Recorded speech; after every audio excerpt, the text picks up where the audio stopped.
Hello and welcome to Warrior Divas, Real Talk for Real Women. This is your host, Angie Lee Monroe, and I am ecstatic to get started today. We are going to be talking about one of my favorite historical women today, just because she has taught me so much throughout my life. So before we get started, I do want to remind you that we have our Unmasked conference coming up in October 11th and 12th in Grapevine, Texas. You can go to divasimpact.com/unmasked and find out more details there as we start putting all the information up, getting you ready to go for this conference. We are putting together a phenomenal lineup of amazing women to come and speak at that event.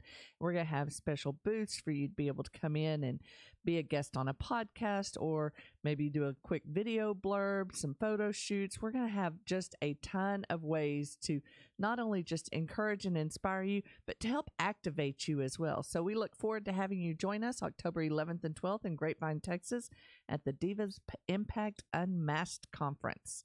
And then if you have not seen it yet, we have just recently released our Divas Impact magazine. So it is live online with subscription options if you want the print edition as well. We are just burning and churning right now in the Divas Impact world, and super stoked about all the things that we've got coming up over the next few weeks.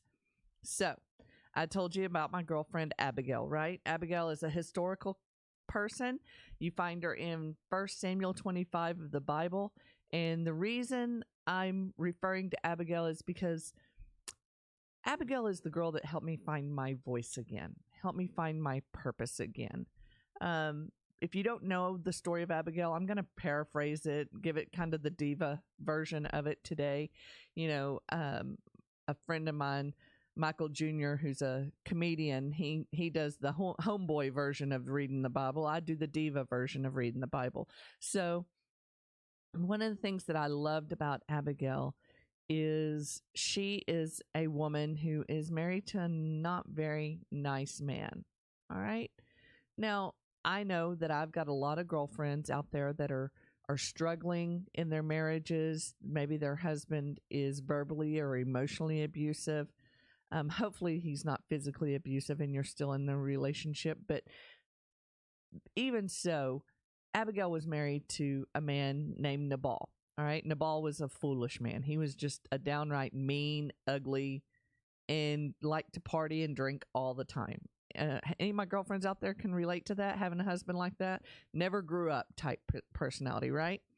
So he just was very harsh and rude in his dealings, and never really was fair. Even though he'd been given a lot of grace and a lot of blessings in his life, he didn't feel the need to pass on or pay forward those blessings at all, right?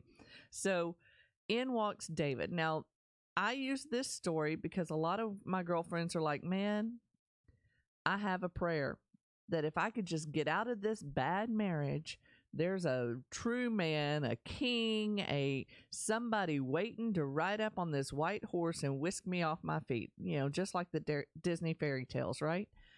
But I started calling this the Abigail prayer. Like the prayer of Jabez in the Bible, they have the prayer of Abigail. Lord, if you would just smite my husband down and bring me a king in his presence, right? Well, that's a little bit about what I'm going to talk about today. And I hope you have a sense of humor and are going to join me in this thing. But I'm going to challenge you that the prayer of Abigail never turns out the way you want it to turn out. So hold on to your seats. We're going to get in this pretty deep, pretty fast. So there's this guy named David. Anybody heard of David in the Bible? He's kind of wrote the Psalms. He's kind of known for being a little foolish himself at times. He was a musician. He had God's heart. He was, he even sent a guy to be killed so he could marry his wife. He had some good days. He had some bad days. Let's just be real with it. But the thing about David was he was a ferocious fighter, and he was an honorable man for most parts. And he had been protecting the land that Nabal had for many years and kept all of his sheep and his men safe and all of that stuff. And so now they're out, they're wandering, And David and his men are starting to get a little hungry, right?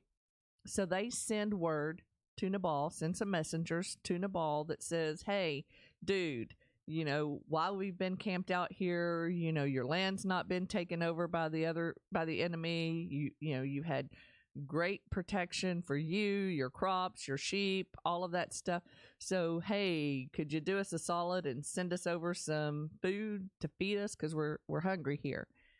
And Nabal just kind of got rude, He said, who's this David guy? I don't know who he is. Nobody's protected me but me. I didn't need him. I don't need to send him food. I don't need to do any of that stuff. And so when the messengers took that word back to David, David threw a fit. He had anger in his mind. He had anger in his heart, and he was ready to just annihilate everybody on Nabal's property, right? So what had happened, I know I've talked about Nabal and David.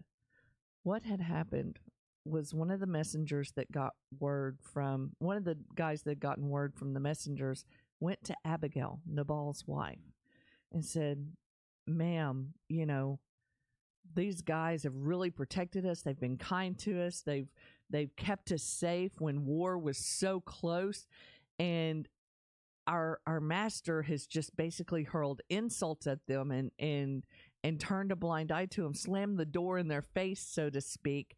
And I fear that going up against a man as strong as David is going to lead to all of our demise by morning. We will all be dead by morning. So Abigail, these are the things that I love about Abigail. It says, Abigail went to her pantry. Now, all of us have a little pantry in our house. It may be a closet, it may be a shelf, it may be something, but we have a place where we keep things that we've got ready to make a meal at any time.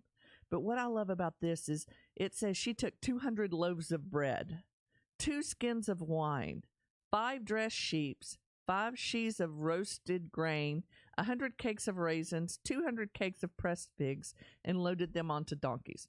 Okay, so this woman had been having prepared for a while these things that she loaded onto this donkey. She went out and she pulled out of a store place things that she'd been preparing for a long time. So today I want to ask you and challenge you on something. What is it that you've been working towards or hoping towards and storing away for a long time? Maybe you've been writing in a journal. Maybe you've been writing a blog that's never been published. Maybe you've been writing a screen-written play that's never seen the light of day, or a novel.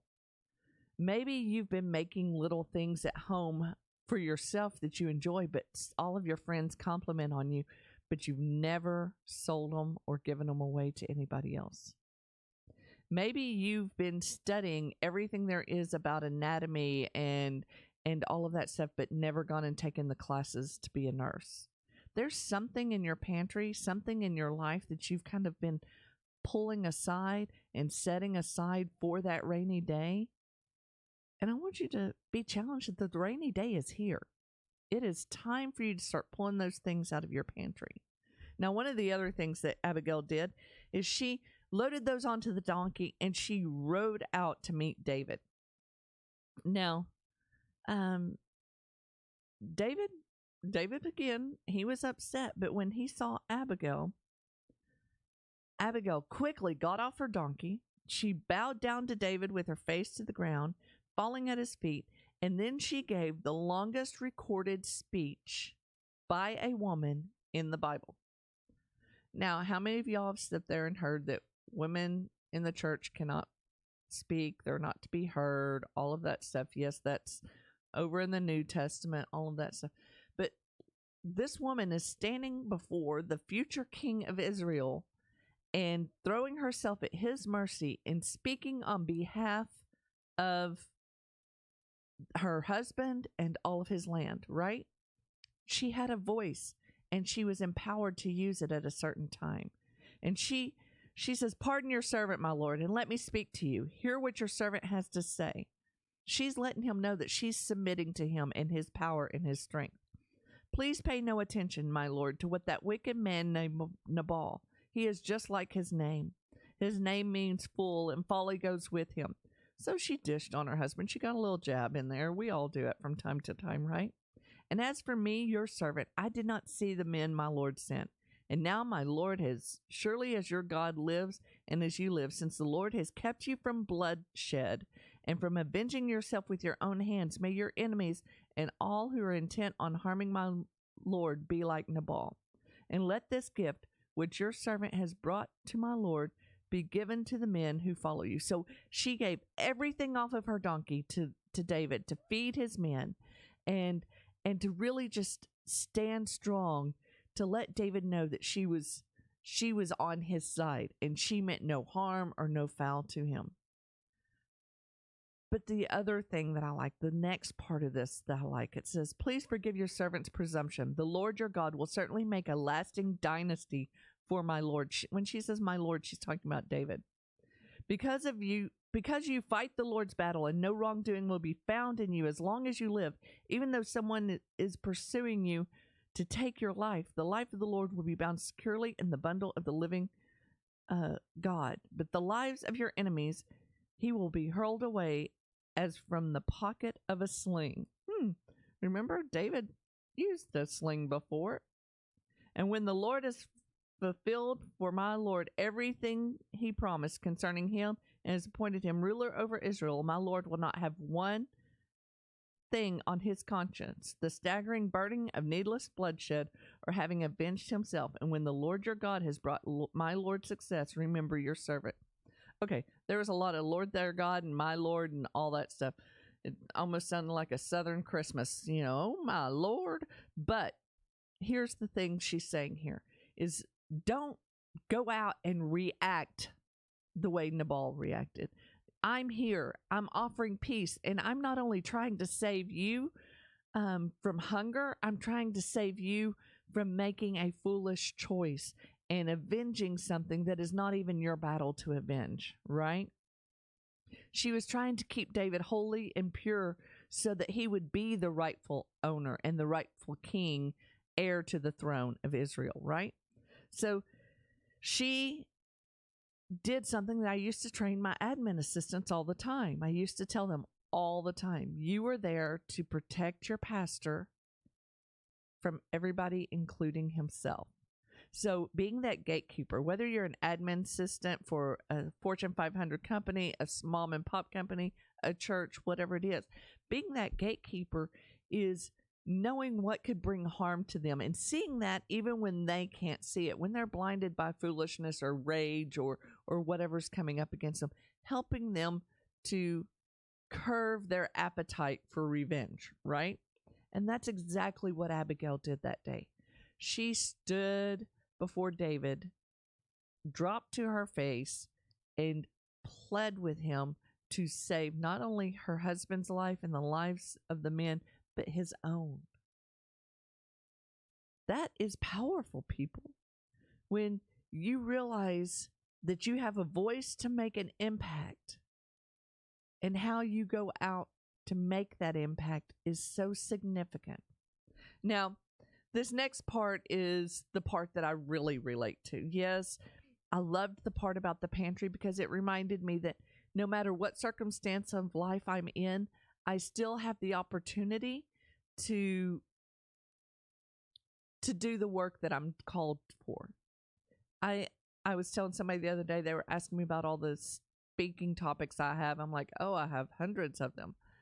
Some of them have seen light of day, some of them have not. But I literally have file drawers full of things that I've written. Because even when I didn't feel like I had a voice, I put it down on paper. I was preparing for a season for when I would have a voice. Because I knew that was my calling and the purpose that was on me for all along. So, David was thankful to Abigail.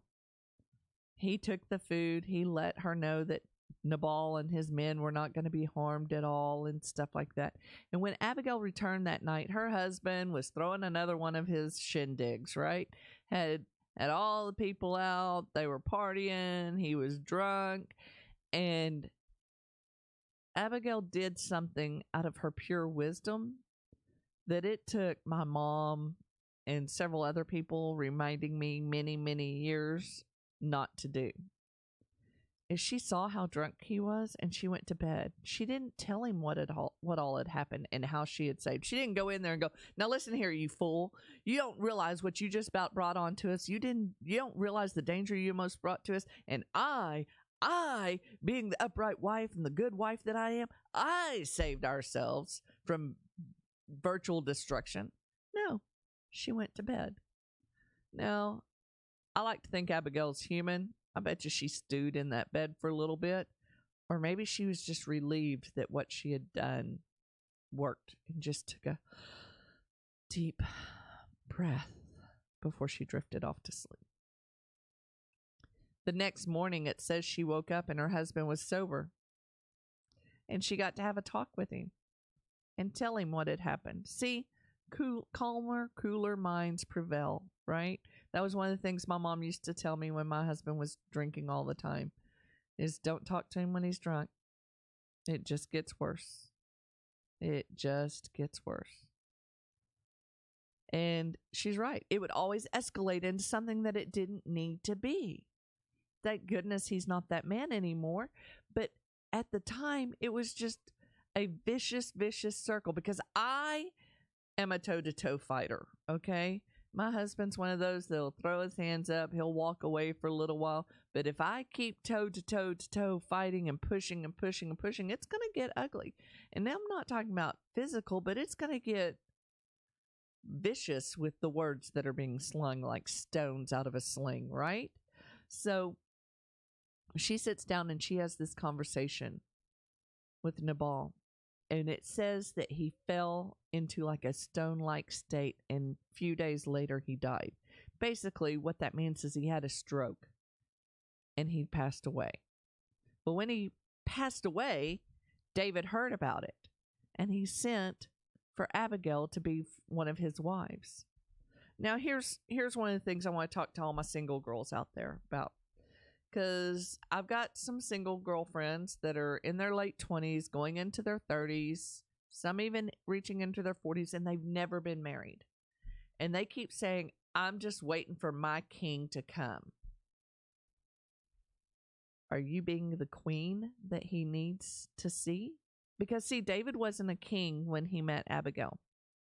But Abigail had royalty qualities.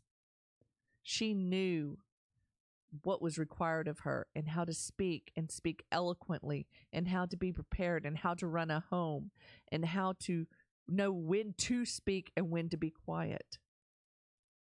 See, a lot of times the girls that are saying they're just waiting for their king to come, they're just waiting for somebody to accept them as they are, and they've stopped growing and evolving and doing all that they're called to be. And they're just waiting for some man to come and complete them. Well, a man's not looking for a woman that needs to be completed. A man's looking for a strong, independent woman who knows the calling on her life and is not intimidated by the outside factors. So, which one do you want? A lot of times, neither one of you are kings or queens when you get married. You're prince and princesses. And we all know how bratty some of them can be, right? We've all watched the Disney fairy tales. My daughter and her kids just got back from Disneyland last week. I'm just telling you, after the kids had been around some of the princesses and stuff, they were a little bratty too. It rubs off. So have the women in your life that when you say something that you shouldn't say, and you know you shouldn't say it, are going to hold you accountable and be strong in your life and push back and tell you, you can do better. You can be better. See, because Abigail did get her king. He wasn't a king when he married her. He was still an heir to the throne. Wasn't even a prince. But as they were married, he became a king. So my question to you is, are you willing to look for the man, to lay your life down for a man in a way that will lift him up and also elevate you? See, a lot of times I'm running into women nowadays that come in and go, well, my man needs to, or my man needs to do this, or my man, he jumps when I speak. My husband jumps too, but I tell you what, he jumps because of a love, not because of an intimidation. And there's a difference. And we have to know what that difference is. He jumps because he knows how much it means to me. He also knows that I'm not asking him to do something just because I want to see him move. I'm asking him to do something that is purposeful and intentional for where I want to be and where I want us to be as a relationship. Now, how many of you out there right now, some of this may have stung y'all a little bit today. I'm right there with you. When I first started hearing the story of Abigail, I was like, what do you mean she went to bed? She needed to go in there and tell him, give him a word, and tell him how to act, and da-da-da. Remember, I'm the one that stood over my husband at our 7-year wedding anniversary and told him I made it last out of spite. I can be a little vindictive. I can be a little in your face. Okay, I can be a lot in your face, but that's not the point. The point is that we need to find a way to love ourselves and be passionate for those that we walk alongside with. My husband, when I look at the fact that Abigail served David and fell at his feet, I do the same thing for my husband. But you know what? He does it for me too. It's a reciprocal thing. It's not a Old Testament fall on your face and the woman's below the man thing. We are partners. We are helpmates. When my husband calls and he has a problem, I 99.9% of the time answer unless I'm in here recording a podcast, and then he has to be on Do Not Disturb. But I answer the phone because I know he's needing something from me at that time. When I call him, he answers the phone because he knows I'm needing something from him. Sometimes it's just to hear each other's voice. If we can stop looking at people as to what they can give us and what they, how they will elevate us in society, then we can start realizing that we have everything we need right here at our fingertips. We just have to dig deep. Look at the things we've been collecting over the years. What's in your pantry? What is it you're seeking? Well, how is it that you want to make an impact on the world? Now, this is going to bring me to this week's Everyday Diva. And the reason it brings me to this week's Everyday Diva is because this Everyday Diva would tell me consistently, don't talk to him when he's drunk. Just walk away. Behave. And that's my mom, Ginny Davis. She is the one that was there when things would happen. My mom is the one that also prayed a prayer over me, Lord, whatever it takes, bring her closer to you. Let me just tell you, if you're in a place right now to pray that over your child, your husband, yourself, whatever it is, be prepared for the whatever it takes, because it will send you through some challenging places in life. And it did. And I remember my mom sitting there with me one day and saying, I know I prayed that prayer, but I didn't mean all this. And I could at peace look at her and say, but this is what we needed to have the breakthrough. Because have you ever watched somebody get a trophy for being the last place team? And I'm not going to get on any political things here, but they show up to the baseball field. They haven't won a game. They can't throw a ball. They can't run. They can't hit a ball at the end of the season, but they've got a trophy because they participated. And then have you watched a team that has played all the way up to the Little League World Series and won the whole series? There is a much different sense of accomplishment from the ones that won at the World Series level than the ones that just showed up and had fun. Because in those times, you're tried, you're tested, you're pushed beyond your limits, you're exhausted, you're worn out, you're battered, you're bruised, you're injured, but you still completed the task ahead of you. When you have a mom like I had that said, Lord, whatever it takes, and she prayed that in earnest, that's what it took me through. It took me through a whole bunch of bull caca to get me where I needed to be. and caused that breakthrough. And let me just tell you, that breakthrough was so much sweeter because of that.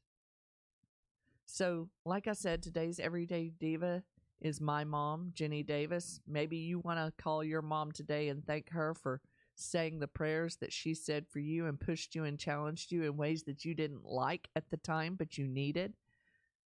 But whatever that looks like for you, I hope that you will stand strong today. Know that your voice matters. Know that it has an impact, but you have to use your voice wisely so it will be at its most impactful.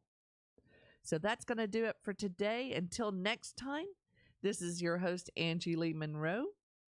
And remember to be a diva and make an impact.